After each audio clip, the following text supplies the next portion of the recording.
Malo le langi soifua, malo fo i langi mamai le nei afiafi.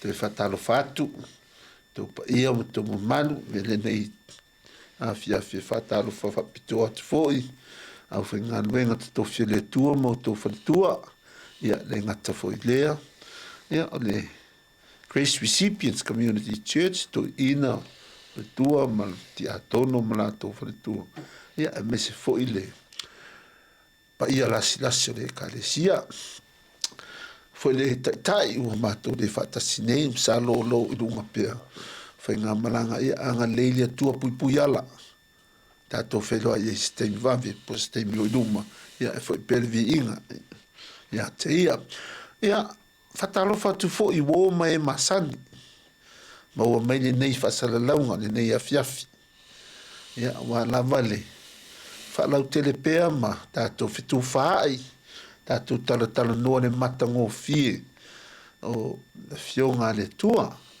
ia fai foi ai se mea fia fesoasoani mai lenā itua o le tino ia ma ua le avanoa e leo ia maua foi se atoatoaga a lenei tulā ia faatalofa atu foʻi le toʻina asione o matou lua nei sione tatupu ia mo le faasofo lenei afiafi Malo soifua manuia le usunga sabe. Malo soifua meni. Ia, vai asi pisi fo yo le soi fe au mga duenga. Pe wa kau fai madia kwa malu ah. Yo, le wa maka kau seki mai ka ko. Ama ka fo sa ka ko kau fia le. Malu ar fa malos. Malu fina. Ia o te taritono le a ta fa sa va lo foi por caramane fia. Pe masani ia ia o le tatou mataupu le fiafinei la mo mai le tusi aloma i lona mataupu e lima a mata ma le fai upu e tasi se i tauli se furu ma le tasi ia o le a tu atu to ina ia se o le tatou mo le fai tauina o le tatou tusi fai tau ia o na tatou fasoa tatou tatalo noa i foi le nei afiafi il tatu tu se fatau ma nga ka faalo ya tai mole no ele sunga te ngainga ya ole faita wina nei ole fiongo pa ia le tua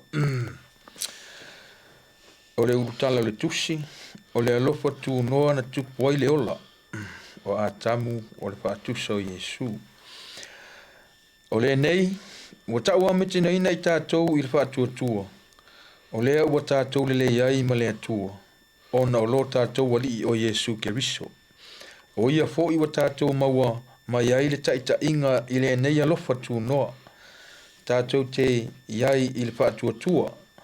O loo mitamita foʻi i tatou ma le faamoemoe i le manuia mai le atua. Ai lē gata foʻi lea, aua tatou mitamita foʻi i puapuagā.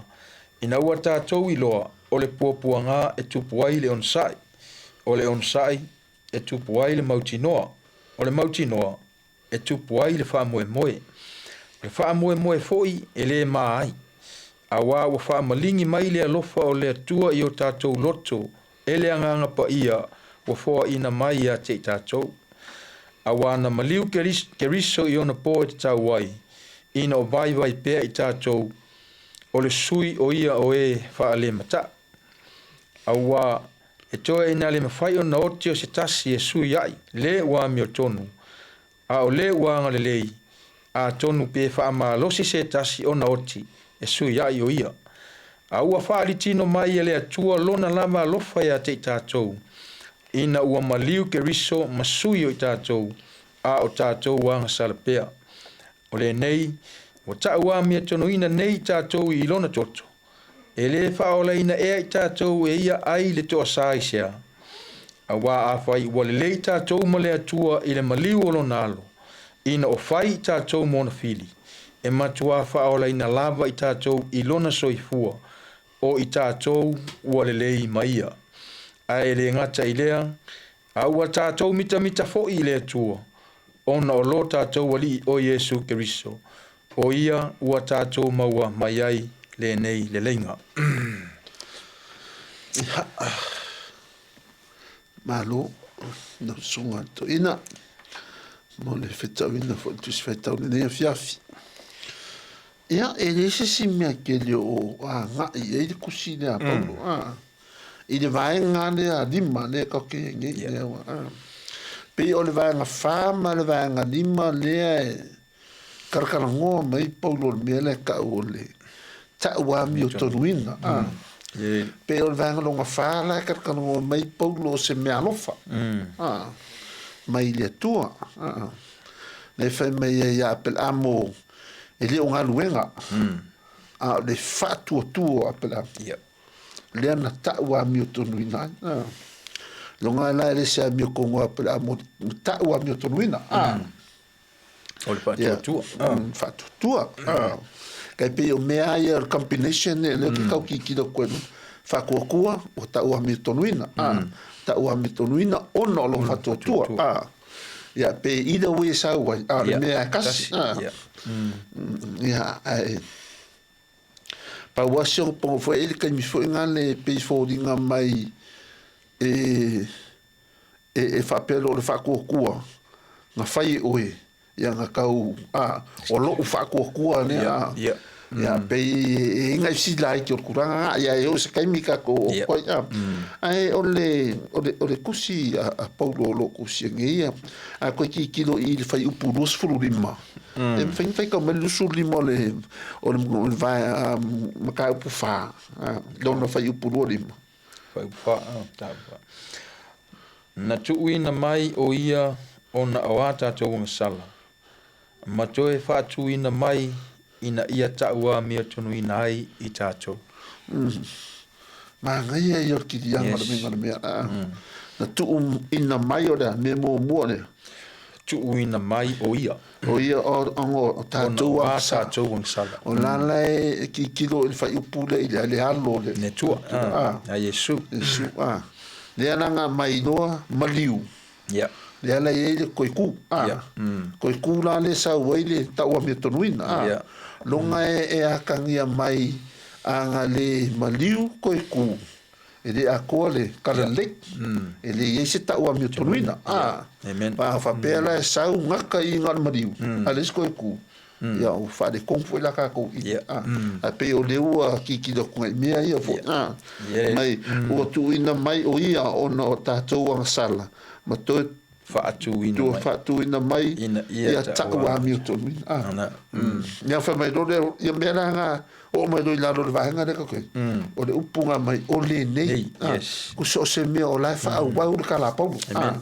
Nen karango i Paulo i le vahenga wha. Le ala wha mai ro Paulo i o le nei. Le ala la ka karango le fiafingi.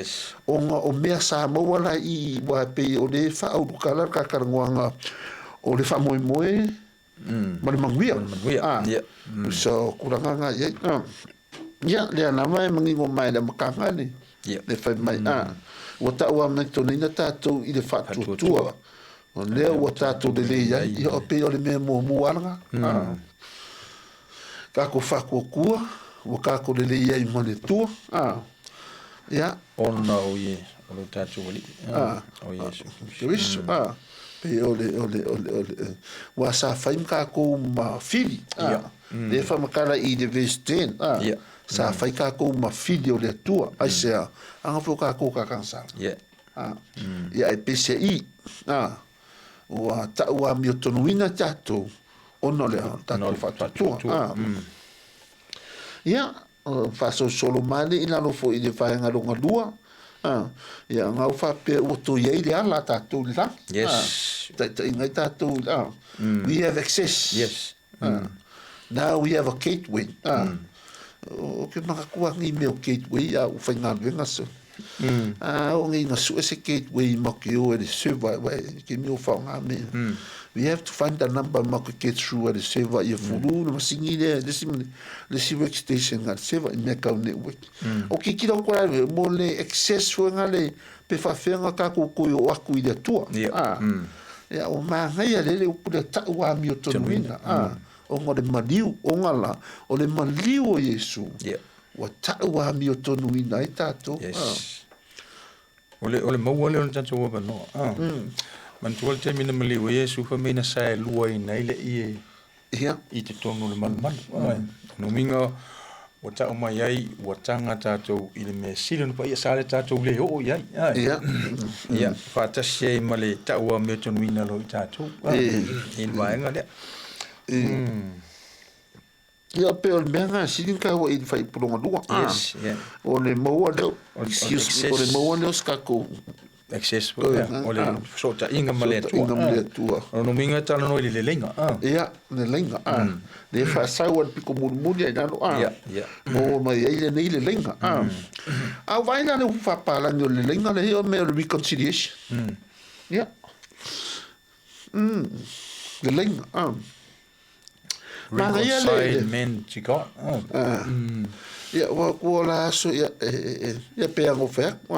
E fai fui a ngā muiske mai ia kuka i kaka kia le whenga nunga whenga me ka le bank reconciliation ia ka ki kan koe whakulanga le mo pi whaalele kulanga o iai mo kai whapengana le poi le mele o whaalele o le lenga ia mai i Yesu la le lenga ne le maliu o Yesu le ngafua i mai kama o lisi vaenga sa vele winga le upule le lenga o le vao tangata i tō rua ina ia mawhai ona o tangata hoi sa PSS ai ia pe vole le wa mawhai ona tau e maua le loto le leo lesi ma le loto leo lesi ona o sia o le lenga le ona minga o le wo ye le lenga a le lenga la le le fai ala se finga ngalo se o le lenga le maliu o Yesu o le maliu la le Yesu wa ka wa mi ko ngoi le wo ko le ye oe ma le tua ele fa peke la ku ka mo ko ka le dis o le fa le lenga le sa i po le lenga le pe o la ku ale me alo fa le mai ua fo mai pe ua mai la natali that's a gift na me le ku maliu mo le la lolangi longa entero o maka ka la lolangi o le mosalemi o le ia ko saulo mas kama imea nga sau ikua o e whātua o ngā fo ila ko i kau salik mai ele au fili o kongore mea ia mo le sida fia fo il kouranga ia msalo whaenga longa lua ngā whai upu longa lua ngā pēr kako kau ki do ki aine ia la ma le wha moe moe ma wako le wha moe moe nga sau e ngā ai wha mei e mika ia nga la me nga mika i tātou le wha moe moe. A la me nga mika le wha moe moe. A fo i le manguia. Ia, le manguia manguia mai le tua. Si, o manguia mai le tua. Ia, po la le manguia. Ia, na. Ia, o ika ia, e loko le ora whawa. Ia, wa le ua. Kako mika wei le wha moe moe. O ngei mea uma kako ke ngā lulu e whai whinga ngā lule kua. Le wei wha moe moe o lea. O le ola e wha ia, sa lo kau kua kunga e le vaenga le kanongoa mai ai. Ai pei o le wha moe moe a ngā le vaenga le kusi le lima. Ka upu le kanongoa ngarke. O le taua mi o tonuina. I le whatutua. Longa o se fe au silio nga kau. Ia ku mau ka ku whakoko. Mele kau an mo le mele i le vai. A fo le mele pe ango kau o ke mo sola ka kau o le me kau whaorakanga. O le ao o nga whaorakanga le mele. Ia, e le kasi se vai nga whaorakanga. Ta ua me tonu ina o la whapaya ina male. Ia, o i la lo la whapaya ina. Pe o le ma mawha iei pēr umata ua mi tonu ina. Na vole justification malea. Sanctification. Sanctification na le ka ki e ka ke fie lo ele outcome result. O lo ta ua mi tonu ina. A fo e lo ka ua mi konga ngei oe wa vea oe ma whangau o Yesu. A whapera oe wa vea whangau Yesu. Le o justify oe wa vea. E ke kaulanga e ola leo langa pe o whangau Yesu. Wa rota o ame tonu inai. I lo whakokua la. Longa. E ke saula i sanctification. E ku mawaro whakokua la. Awar ko se Man tu ho ole le ho. Le fai tau le ile peruna e iwa ya ne fai pu ya. Ole sutas ya. Ne fai pu ono na ya. Mai a le se fa tu le fia mai le tu. No mingala. A fai ta tu te ola ina le olanga ta ua mi tonu. Ma le olanga pa ia. Tu mau fa tu. Wana o te loa il tai me lu sel tanga ta mai le fa tu. No minga lu sel tanga ta mai fa tu wa le ya te ia fo ta ua mi tonu. Pe sa ola so. Pe a fai ia lu sel mai tanga ta i le fa tu. Au le mele mna oi paulo. Ia tu mau le fa tu. Ya, pe orang saunga ngada kanga. Yes. Fa mai ono ia ku fa ko mai. Ya ta ua mi tonu ina ta to le fa tu. O i le vahenga le certification formally. Asa se pese outcome formally. E ke o life pa ia. E ka kaulanga ye no fa kokua. O le mela le o le yeso fa kokua. Ia o le fisidi la nga o ma rea fisidi ni. Ko i ka yo lu i ka wai le ki kilo le mele pele.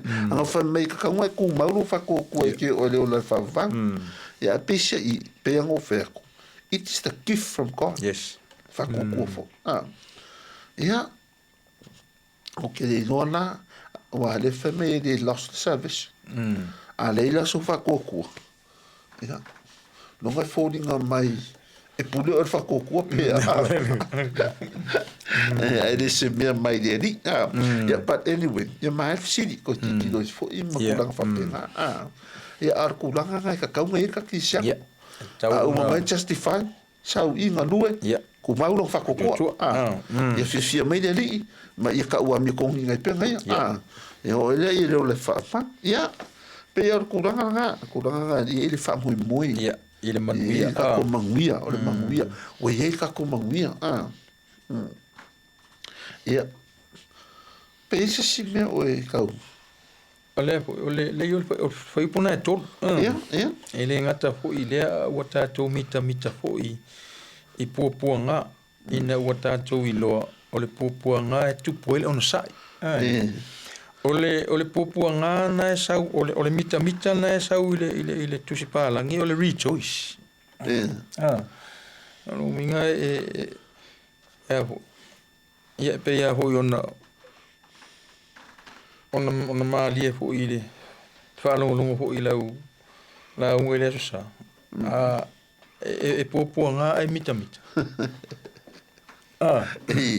ese foi le au mainga o Paulo i no minga mita i puanga ina ia tatou I lo puanga tu poel on sa chole ya ole ale to inga mita le rejoice no minga wa le wa makwa brainwash anga tele tu ile mele wa moto atu ile ma fa mole o ai puanga ma fa ngata ole ila pe se fianga ole ke siano ole ia puanga pe ona sa no te mi data le no ole oti da sile mele ya fa solo ia ile au le apostolo ma fa solo inga feoti fa siotia non winga ale ia ile le mele ole mita I puanga ele mfinga ngo kise kanga kai a pe ole tulanga la le fa manatu fa ma me Paulo il mele ina ia lo tutitele ile di nanga e u le orti mea nanga e u le orti no ninga ale lavata pena tato il fa foi upule e ke vai kuro wa moile le un corfanga e fa vikino ko sui do marcat ne fa ko lo ne fa tu sui fa ko o ti na marca o amigo so mena ya wa mele I kusila loma ole pesta ki utinga o le fasiotinga ma ka ki sango fo pe o le ko e ku pe paulo ma fa ma no si paulo la krisia ia ku ma fa ko ko e ka wa mi ko ngai o ko ia ka wa mi ko ai ole upu nga me nga fa pe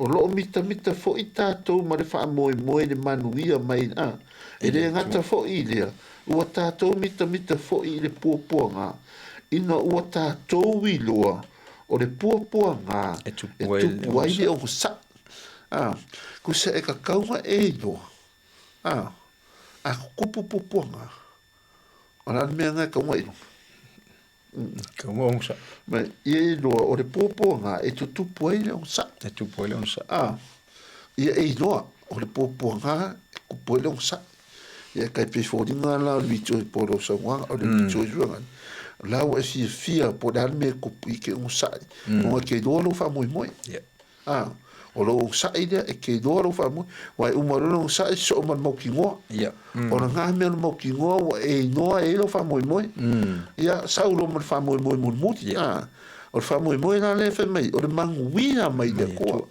o la manguia mai le kua pe o le wha mai i paulo o lo wola wa ia ke viso a lo woti o lo manuia lea pe o kau so inga kunga kusara po se mele ka kau ka ko ola ia so uma ola fa pa ia ka ko fia i ri ka ko fia i me anga ia se le we e fia le mita le ka ko i popo ngada ia mo welo sa ia pe o lo ko se po sa o nga ka so o nga ko le fa me ine o le mauti noa tupu ai le wha moe mauti noa e wa se manga i o le upo mauti noa po le talanga le o le wha tua le ei upu ia o le mauti noa ia ma le wha lango no winga o se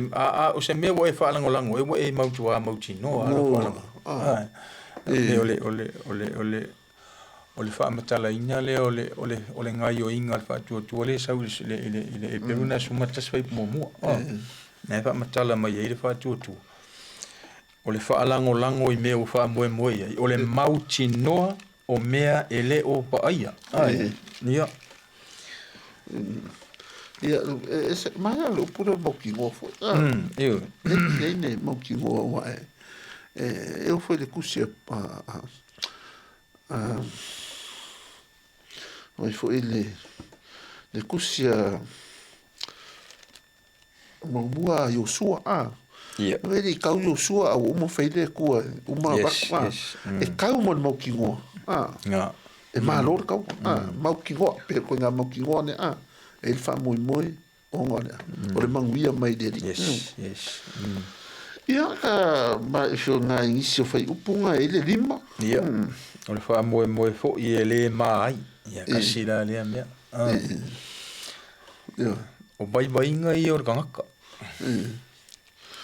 ela no foi tua i la lo foi upule ele mita ele pupuanga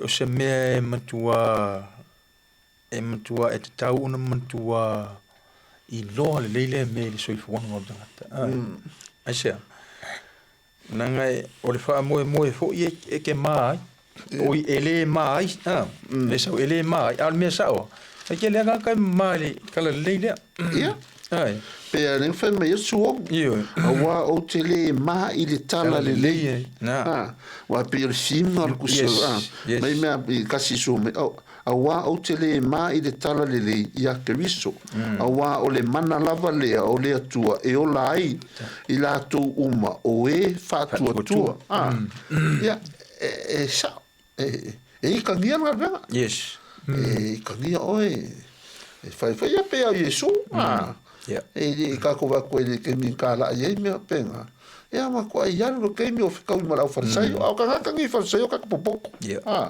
mara au kusi upu mara au ia sa fa ia ngal fa ki ngol finga ngalo long kama o kaimi o kaimi o Paulo kaimi o sawa ina o le kalesia kaimi o kaimi ngi o le solo le mea ka kele o whaalongo i ka koua si o mangale iai ka kele o whaalongo kua o whasi o ki mai ngisi ngai vai menga ai se vanga ngisi va engo le langi ngai kai o ka kou il ka kou si o mangale kai mi ka kele o whaalongo ko se me fa penga kai mi ngi o aso ia fa ingo fia nga fa fikir ka onga ole wavenga o mai ole o ki ka pe wanganga ole e ka lai paulo i kai mi sa wa inga ore kala le ya me se foi longa ia ola ile foi kai kala ngoa mai paulo i mea o mea o ia keia o mea o ia langonga o ia ki o ia fia ia usa ola ngonga ia ka malo le ka mo fai ia ka ko mau inga ia ngofo ia ka ko le mele nanga ia ia aso so o mai me ele la vaca ko kali me a ko mala malamba ele finga ngalo ko malo le e mai i mele ka ko ka penga ia ka ko ma fo ia na ngai fa ka le so le sa o mai ki nga pe ole au kuanga yes au kuanga i ka pule ka ngoi ole ta wa mi tonu i whatutua, o se mea lo whai mai ne kua. Ia o lama i ngai loa ka kisiango. Peo de wha marosi mai paulo i ka kisiango. Whaku maulo whakutua. A wangi i e whaavai ai. O a whenga ka wo o mai. Ia o mai whila ke mi a ka ko. Wa o ka ko e le whenua i ma mea ngei o kaua ma. O le ola wha le soifua le i ka ko. Me la le se kupe nga ma ko e se fakoko yo e wa me o manga e afia ma ke ile o sa o le fa moi o le se kupe pe ko nga ko na fa penga ya o me nga ka penga e ka ko nga me ngi ile so ifu le ka ki ola ko ngo ai o le ka de sia la va ka ko usa e wanga i kusa mo foi ka kore ka sia ese se maka la war ka ko sa mo ki mo le fa moi ka ke mo ese me le ai mai uma de me o ta o mi to ina tato o me hole le tatu nga lu fa tasi i me le il me le wa ta u ai fa mo le o le manuia ho le tatu nga lu fa tasi ona e se tangata ele nga lue e tatu tele o fa tasi i mele ai awa mala malama le tangata ele tangata e ona fa ngofia le nga lue ma taolo mala malama le tangata mala malama tangata i mele le fe aude e ona fa ngofia le tatu nga lue nga le fa no winga la e tau ya tatu lo la wo el manuia sa ni le tu mo tatu realmente tato ia ola ina le ola ngale fa mai po ola fa pa ina ta ua Milton wina e fa tu tato ola fa pena ia on tato ilole o tato wo ol manuia le fa mai o me nga ka ngoi yes ana nga si dia ku ka fo ngane a fa mai charle lang ki te fa ino fisi ya ale lama ke le fa ko la nga du nga ngane ale nga du fa me ale lo ele le la nga se fa fai upu nga ingo ka wai manga e me ka nga du but anyway ya ka ko ta me ya ku da lu le va nga di mo no fitu valu ma ka sukas e ya awa to ina le mafai ona oti o sitasi suia ile wa Milton a ole wa ngale a tonu pe fa ma lo si se tasi ona oti suia o ia a ua fa litino ina mai ele tu lona lava lofa ya te tato ina ua maliu ke riso masui o tato a o tato wa salapea ole nei bota wa Milton wina nei tato ilona toto ele fa ola ina ea i tātou e ia ai le toa saisia.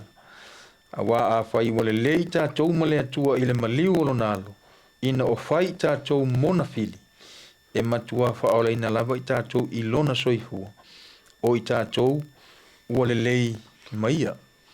A ele ngata ilea, a ua tātou mita foi i le atua, ona o lo tātou wali o Iesu Keriso. O ia o tātou maua mai ai le nei leinga. Ia o vahenga umanga ngai karango i le lofo le tua. Yes. Le lofo le tua. Dima sulkas. Koi mai ua whaamalini mai le anganga pa ia le lofo le tua. Ngai ngan vahenga lima. Yes. The Holy Spirit. Whaamalini mai. Ia o ngai ke kikilo i le ka ua le lofo le tua ka. Ia o whaamalini mai. Ia whamai. O le ua sili o nā alofa mai. Na ia tā ia kākou le whaarokanga. Ia o le experience lea o lou loa lea. Yes. O lou loa lea o le lofo lea kua. I le aso ma le aso ma le aso. O kākou iai ningi o langa. Pero ngā whai mai ua a veanga ia ma tamā. Ua le koe whaamasingo ia. E te whaupunga ngai whai mai lona soifua. Mai e matua whaola lava i tātou i lona soifua. I tātou ua le lei mai ia.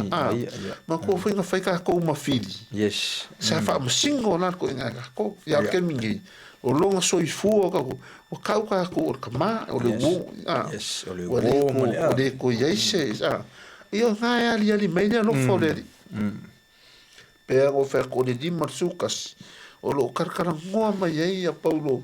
E koe whamako mai lea lo fōle tua mo tātu. La ngā lofa le ngā mai e lo ngā kari. E tau a mi o tonu inai tātu. Angai disi so kā kōngo o le mamalu o le kua. Fall short o maka aka o lea. O lea ngā sala aka. Te hei se silangai ia a ua koe. Ia ala ngai le o ala o ta ua mi o tonu ina oe. E ua ala pe ke le o le mamalu pea. Ia ale mena oe ua ta ua mi o tonu ina oe. Ua le lei oe ma le tua. Ua e pe o le mamawhanga le whai upu rea kakakaru oe. Ia uma le fiafingi i o sink le manatu lea. Ta ua mi o tonu ina. E le se wha a mi o tonu ina. Pe o oe wa yeso wa mi o tonu, po o oe ke sa o le ai. Ta u a mi o tonu, manga ye fasa monga. Yes. Ta u a mi o tonu ina. A whai puna e balu meu whaali tino mai le tuarona lama alofa e ati tātou. Ina ua maliu ke riso, masui o tātou, a o tātou wanga salapea. O le fuafuanga a toa le tua mo le wha o le tanga o le tangata. Au ina mailona alo e maliu. E malingi lona toto. Ina ia oti le angasala. Ia ai. O mai a whala ngai mo me ngā. O le toto Iesu Keriso. Yes. Maliu e oti le angasala. O le singa lofa. Yes. Le ngai ali ele inga le lofa o le tua. O lona toto ma whai ei ona. Wha ma ngalo ka ko angasala. Ia. Pe le ia e feso foi nga le longa mata upu e lua malu mariva a fai po ma le fe mai a wa o le lo fatu no o fa o le nai o to i le fatu tu e le a mai ia ti o to fo i le a o le me o fo ina mai e le tu yeah, it's all about faith fa kokua fa la inga oe O le toi wha manatu ho lele. E le taua me tino ina tangata ni ngā luenga. Oh, yes. A le toi wha manatu ho lele ta pokala mene fiafi. Ai taua me tino ina tangata i le whātua tua. Muminga e o le mele wa tata le noa ato e le fiafi i le langona o le tamalo paulo ho ile ina ia tu mau war fa tu e tātou. Ia. Awane i ave e share fa tu me tātou. Ia. Nanga o le ta ua mi tonu ina le wa ia te tātou. O le mea lofa a le atua mo tātou. Ia. E ala ilo tātou fa tu. Ia. O le ala la fa ma losi ma ia le o paulo i le tusi. Ia tātou fa tu. Fa tu. Me ona lenta wa me tonu ina ia per amo ia o fatu tua ai awai sa wa per amo le si tu la fon asa ye fe ngai nga tau se per amo na te ai Ai le ia vea na tau si whenga inga mea na tau ame tonu ina ia Abraham. Ai na tau ame tonu ina Abraham. Ile wha tua tua. Ai. Ngana e le peaceful ila le ame kong whakaple a mui kura fongo. O na tau ame tonu ina ia o ta. O lona wha tua tua. Ai. O lona wha tua tua.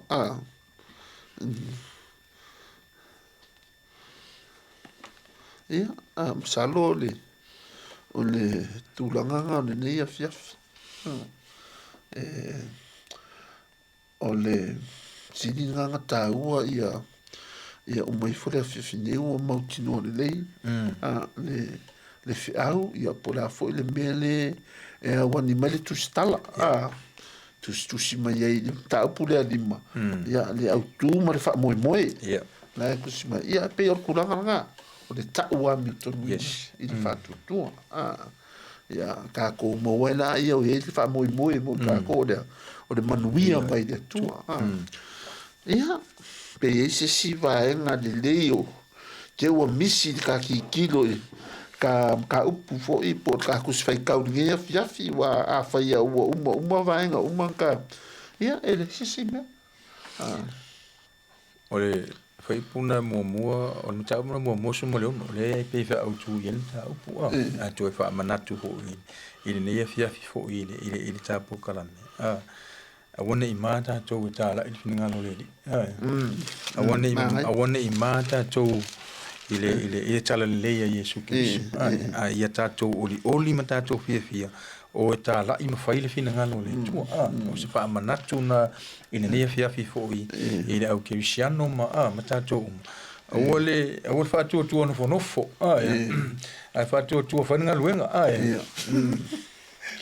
o ta la i tala le ya Cristo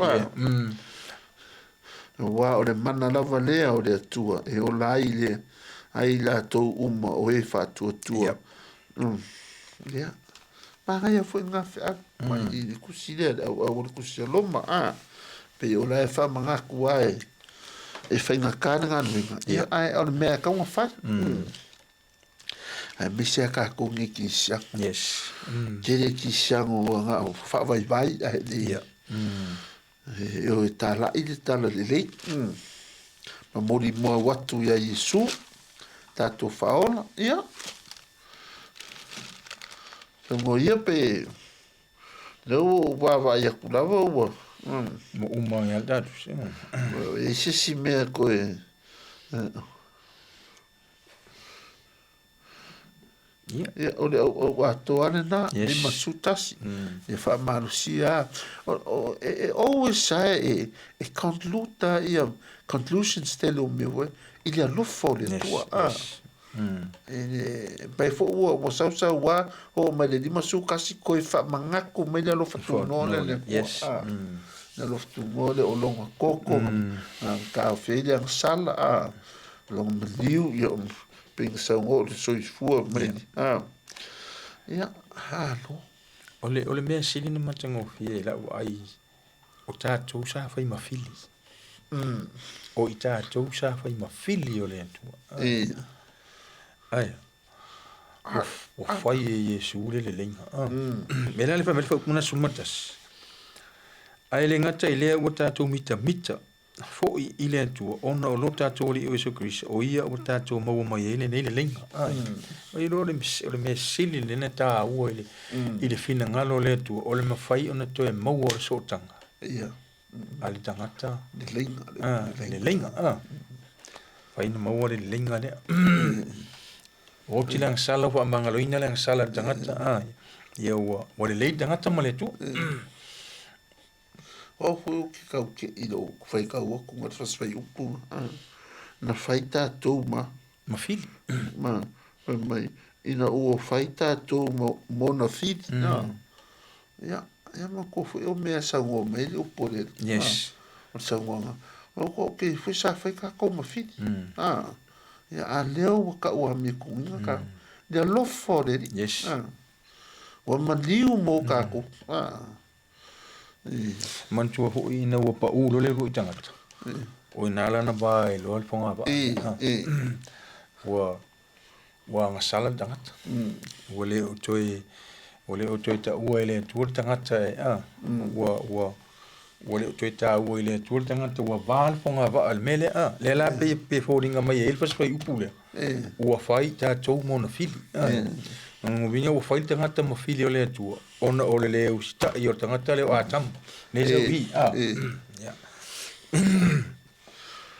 ia alo salo le si vaenga e ko e ka o ka tu si fai tau pe ano fa tu ka tato por kalame no ye o le tu si fai tau e fu ye le por kalame po a me fai unga langa mai ia o a fu ni manatu o ani me le nei e fa ia ia e tu atu le avanone pe ye si vaenga o le fai upu mo e tau si fu ta si pe si vaenga e si aku e ongo so me ko ia Te logo umatu. Oh. Ja, maar. Tu le sum. Ja, maar no se fua. Ja, okay, do le se si fa punga a ko e fai nisi kala i lunga ko ia kala. Ia lunga lang kala pelo la. A le ia a fai o le fionga le a. Ma le fi au le nga mania fia fi mori. Ka ko wo ma pa. Ia ora fa umai. Va ku le nga fa kai le suka. Yeri. Kai mo ka penga ia fa kai fo mo sa anu le ia fiafi fa manuia pe le tua sai ele sunga mo wona me lo fa mai to le poto mo le ata mai ia wana vor fa soina ma le forfolina ia ma le vai ia ma be fo ide ma ftanga ma tala no le uso ia mo e pele ato fa manuia le tua de nganu ai ele vai final mi ho le tua le sunga ia ma o te taritonu ia o le fai unga ngar tatu tala noa le uso le nia fiafi ia whaamanuia tele le atua i lo roto suafa Yesu amene